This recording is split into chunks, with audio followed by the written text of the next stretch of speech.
They say looks can be deceiving, and indeed, it's true. The beautiful village you're seeing around, and this is where the farm is, has not always been this amazing. Today, I'm going to share with you a story of struggle, resilience, and hope that has seen this village rise again. Hello everyone and welcome back to a new video. I hope you're doing well. And if you're not, please don't worry, you're not alone. I hope this video will cheer you up.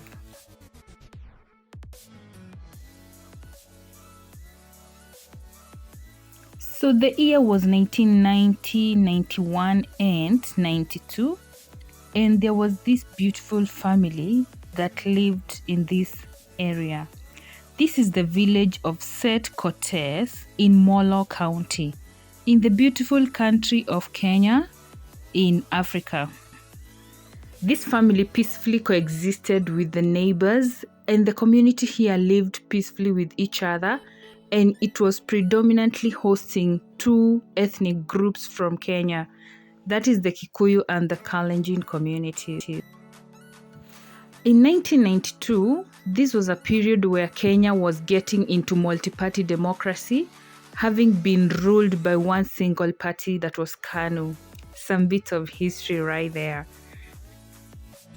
As would be expected, there was some resistance that started in the urban areas, but then suddenly, out of nowhere, the community that had peacefully coexisted started realizing that, oh, I'm from community A, you're from ethnic group A, I'm from ethnic group B. And incitement started from outside that got into the people, and they started hating each other. And the fight broke out. Initially, people thought it was just a wind that would pass and life would be normal again. But oh, unto them, the more time passed, the worse it got, and the fighting escalated. Suddenly, one community decided to claim the land that would belong to the other, and they decided to throw out the other group so that they could possess all the land. Oh, what a sad day it was. There were sad moments. Children crying, women wailing, men killing each other. It was so sad. Property being destroyed. The young family that lived here belonged to the so-called minority community, and they were amongst the group that were to be thrown out. One day, an army came to their home. An army from the other side. People they had known all their lives. People they had shared life with. People they had laughed with. Suddenly, they came with machetes, spears, and they started attacking their farm. They destroyed all the property, burned down their beautiful home, killed all their animals, and off they sent them. They had no option but to find their way, run away with two young kids, nothing on them apart from the clothes they were wearing. They set off to run to their ancestral home, and off they went through the forest with young children, no money, nothing, and a lot of despair and hurt. Who could understand what was happening?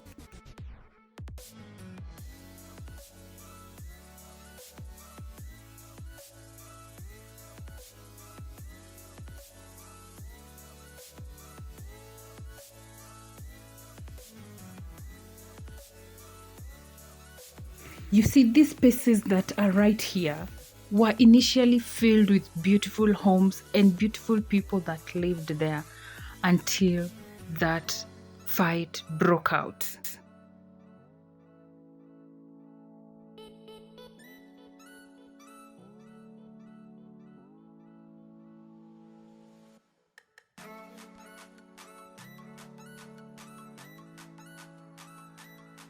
This beautiful soil that you see right here had been burned to ashes, and the cows and everything that used to be here had been burnt down.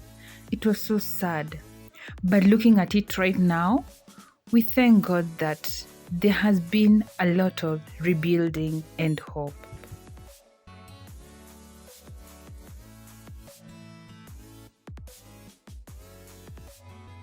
So, the young family that I've been talking about is part of my family right now, as they are my in laws. After the war and the turmoil, they were able to go back home and rebuild their lives, and now they were also able to come back here and make something good out of what had been destroyed.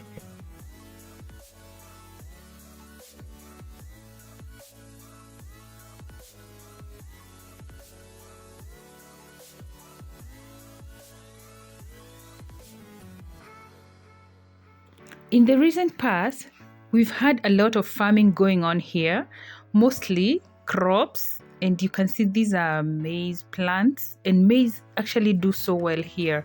Sometimes they grow other crops, but maize has been predominantly the crop that does well right here. On this side, you can see they're not doing so well because they've been affected by this man-made forest right across. You can see these maize are a bit smaller. I think they are affected by the trees. But looking at the farm across, it shows a story of hope.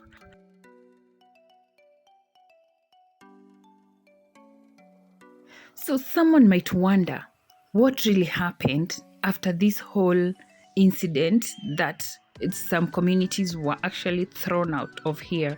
Okay, by the way, that's a pit latrine that's usually in the farm because no one stays here. When I talk of rebuilding, this is what I'm talking about.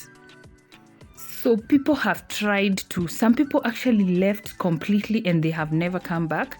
But for us, we see that my in-laws have tried to rebuild this place. Oh, that's a stinging nettle. It can actually sting you real bad. So most of the people actually rebuild their lives and the animosity sort of faded away. If you realize in Kenya, actually it was a birth of multi-party democracy. That's me trying to touch a stinging nettle, you people.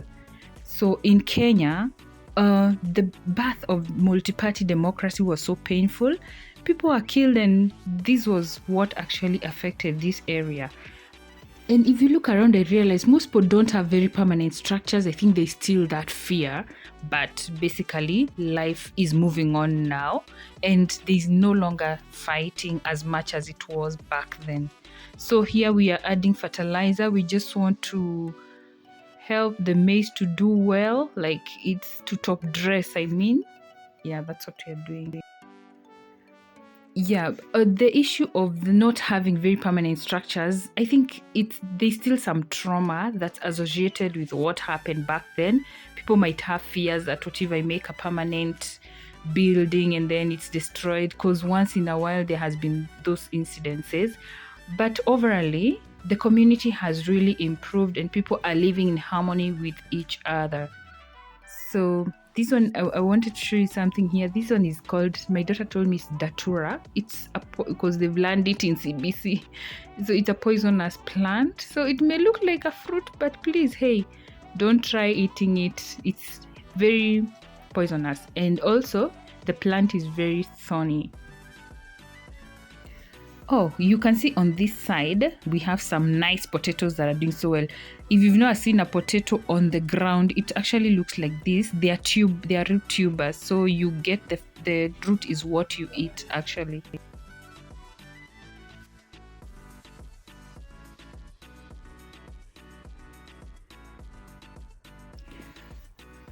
Another thing that I've realized, these communities have come together, and even as when you come to the farm, because it's not every time that we come. Okay, that is actually, this side is our neighbors. They have very nice potatoes. So when you come here, because we cannot do the work on our own and finish, we normally engage the local community to help us, and then of course you pay them, and that is just peacefully coexisting, because even when you're away, they are the ones who will help you to take care of your farm. And that's a way that you help build the community, you're supporting them, and they're also helping you because they are watching over your farm while you're in the city working or whatever. And that is how guys are coexisting. Yeah, you remember the singing nettle? I actually touched one and I realized something. When it is so dry, it actually doesn't have that burning effect. But when they're actually herbal, they can be used as herbal medicine. That's what we were told by some guy. And when they are young, you can actually use them. You see, like this one, they can be used to as a local traditional vegetable that makes very nice stew. So as I said, looks can be deceiving. This place has not always been this beautiful, but it's amazing to come here and just connect with nature and realizing how far they have come. Just appreciate the beauty of nature. And I'm so happy that eventually, after so much, the community was able to rebuild themselves, and now you can peacefully and comfortably come to your farm, do your thing, and no one will even ask you. Oh, here I was showing my daughter some sap that comes from the back of a tree, and it is actually edible. When we were young, we used to eat these things and we could chew it as gum. The beauty of nature. So, guys, after a long day at the farm, we were done and it was time to exit as we observed this beautiful environment. And off we headed to our other destination, which I have shared in a previous video. I will link it down here and you can go watch. It's actually the video that is just before this one. Please make sure you go watch it and even watch all our other videos. So guys, that marks the end of our video. Thank you so much for watching, and if you're my returning subscriber, thank you so much. I don't take you for granted, and God bless you. And if you're new here, please consider subscribing if you enjoy such content. There's so much more that is coming. Please subscribe and also remember to hit the notification bell so that when we load anything new, you'll be the first to know. Otherwise, like, comment, share, and of course, subscribe. Goodbye and God bless. Enjoy some of the photos from that amazing day. Bye.